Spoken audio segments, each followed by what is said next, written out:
जिंदगी का सबसे बड़ा धोखा तब लगता है जब तुम सोचते हो कि तुम्हारी सच्चाई, तुम्हारी मेहनत और तुम्हारा साफ दिल एक दिन सबको समझ आ जाएगा।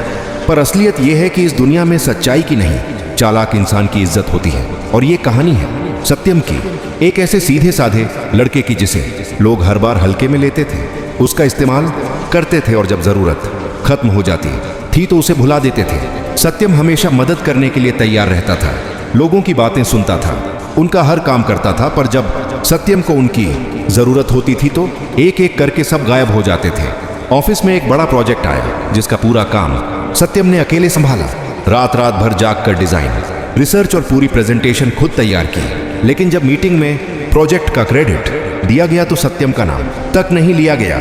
उसके मैनेजर ने जो काम की ABCD भी नहीं जानता था, वो पूरा श्रेय ले गया। सब तालियां बजाते रहे और सत्यम चुपचाप बैठा रहा। दिल उसके अंदर से टूट चुका था, पर फिर भी उसे लगा कि शायद अगली बार सब ठीक हो जाएगा। मगर दुनिया कभी भी सीधाई को मौका नहीं देती। कुछ दिनों बाद फिर एक प्रोजेक्ट आया और सत्यम ने फिर पूरी मेहनत की, पर क्रेडिट फिर दूसरों के नाम चला गया। सत्यम हर दिन खुद को अंदर से टूटता महसूस कर रहा था।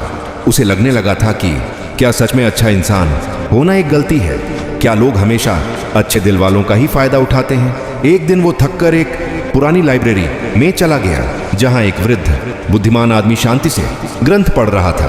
बूढ़े ने सत्यम की आंखों में छिपा दर्द तुरंत पहचान लिया और पूछा, बेटा क्या बात है? तुम अपने अंदर बहुत कुछ दबाए हुए हो। सत्यम खुद को रोक ना पाया और रोते हुए बोला, मैंने कभी किसी का बुरा नहीं किया, हमेशा मदद की, पर सबने मुझे धोखा दिया। क्यों? बूढ़ा मुस्कुराया और बोला, बेटा जिंदगी में दो तरह के लोग होते हैं, एक जो दुनिया की बातें समझते हैं और दूसरे जो सिर्फ दिल से चलते हैं। तुम दूसरे वाले हो, इसलिए तुम्हें दुख ज्यादा मिलता है। लेकिन अगर तुम्हें इस दुनिया में टिकना है तो तुम्हें चालाक बनना ही पड़ेगा। चालाक बनने का मतलब धोखेबाज होना नहीं होता, बल्कि समझदार होना होता है। और आज मैं तुम्हें 12 तरीके बताऊंगा, जो सीख लोगे तो दुनिया तुम्हें कभी हल्के में नहीं ले पाएगी। सत्यम ध्यान से सुनने लगा। बूढ़ा बोला, पहला तरीका, अपनी कमजोरी किसी को मत बताना, क्योंकि लोग सबसे पहले तुम्हारी कमजोरी को हथियार बनाते हैं। दूसरा तरीका, हर किसी पर तुरंत भरोसा मत करो, भरोसा कमाया जाता है, फ्री में नहीं दिया जाता। तीसरा तरीका, अपने इमोशंस पर कंट्रोल रखो, क्योंकि जिसका इमोशन कंट्रोल में होता है दुनिया उसी की होती है। चौथा तरीका, अपनी मेहनत का क्रेडिट खुद लेना सीखो, वरना दुनिया तुम्हारी मेहनत को अपनी ट्रॉफी बना लेगी।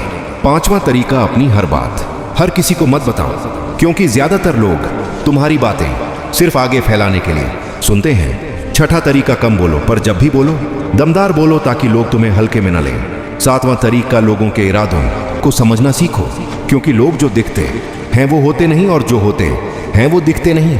आठवां तरीका, जब तक काम पूरा ना हो अपनी प्लानिंग किसी को मत बताना, ये चाणक्य का नियम है। नौवां तरीका, अपनी वैल्यू खुद बनाओ, क्योंकि लोग तुम्हें उतनी ही इज्जत देते हैं जितनी तुम खुद को देते हो। 10वां तरीका, अपना सर्कल छोटा रखो, क्योंकि ज्यादा लोग ज्यादा ड्रामा। 11वां तरीका, परिवार और करियर का बैलेंस बनाए रखो, जहां बैलेंस नहीं होता वहां इंसान टूट जाता है। 12वां तरीका, किसी से मुकाबला मत करो, हर दिन खुद के बेहतर वर्जन से मुकाबला करो, दुनिया खुद पीछे आ जाएगी। सत्यम हर शब्द को अपने अंदर उतार रहा था जैसे कोई प्यासा पानी पीता है। और बूढ़ा बोला, बेटा चालाक बनना बुरा नहीं, चालाक बनना इस दुनिया में जिंदा रहने का तरीका है। और यही बात सत्यम के दिल में बैठ गई और वही रात उसकी जिंदगी बदल गई। अगली सुबह जब सत्यम ऑफिस पहुंचा तो वो वही पुराना सत्यम नहीं था जिसे लोग इस्तेमाल करते थे। अब उसकी आंखों में डर नहीं, साफ समझ थी। उसने तय कर लिया था कि अब वो अपनी जिंदगी के नियम खुद बनाएगा और खुद के लिए खड़ा होगा। मीटिंग में वो हमेशा की तरह चुप नहीं बैठा। इस बार उसने प्रोजेक्ट पर अपनी राय स्पष्ट तरीके से रखी और पहली बार लोगों ने उसकी बात को गंभीरता से सुना। सत्यम को महसूस हुआ कि आवाज वही होती है जिसका इस्तेमाल इंसान करना जानता है। दिन बीतते गए और सत्यम ने धीरे धीरे बूढ़े के बताए सभी 12 तरीकों को अपनी जिंदगी में उतारना शुरू कर दिया। वो मदद अब भी करता था, पर हर किसी के लिए नहीं, सिर्फ उन्हीं लोगों के लिए जो उसकी इज्जत करते थे। वो मुस्कुराता भी था, पर बेवजह नहीं।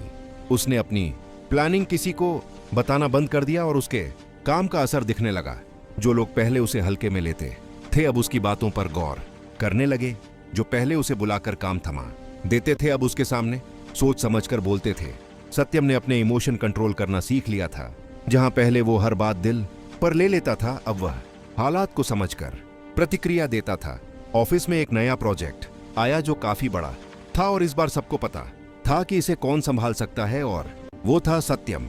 लेकिन इस बार सत्यम ने खुद आगे बढ़कर कहा कि मैं इस प्रोजेक्ट का हिस्सा तो बनूंगा, लेकिन टीम के सामने साफ साफ बोल रहा हूं कि हर काम का क्रेडिट उसी को मिलेगा जिसने मेहनत की होगी। उसके इस कॉन्फिडेंट बोलने से लोग हैरान भी हुए और प्रभावित भी। सत्यम ने खुद की वैल्यू इतनी बढ़ा ली थी कि अब लोग उसकी इजाजत के बिना उसे कोई काम देने की हिम्मत नहीं करते थे। धीरे धीरे ऑफिस में उसका नाम सम्मान के साथ लिया जाने लगा। सत्यम ने अपना सर्कल छोटा कर दिया था, जहां अब दो ही तरह के लोग थे, एक वो जो उसकी ग्रोथ चाहते थे और दूसरे जिन्हें वो अपने आसपास आने ही नहीं देता था। उसने अपने पुराने दोस्तों से दूरी बना ली जो सिर्फ जरूरत पड़ने पर उसे याद करते थे। उसने खुद पर काम करना शुरू कर दिया और हर दिन खुद को कल से बेहतर बना रहा था।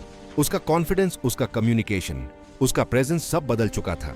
कई लोग तो ये भी कहने लगे कि सत्यम तो बहुत बदल गया है, पर असल में सत्यम बुरा नहीं हुआ था, वो बस समझदार हुआ था और दुनिया समझदार लोगों का ही सम्मान करती है।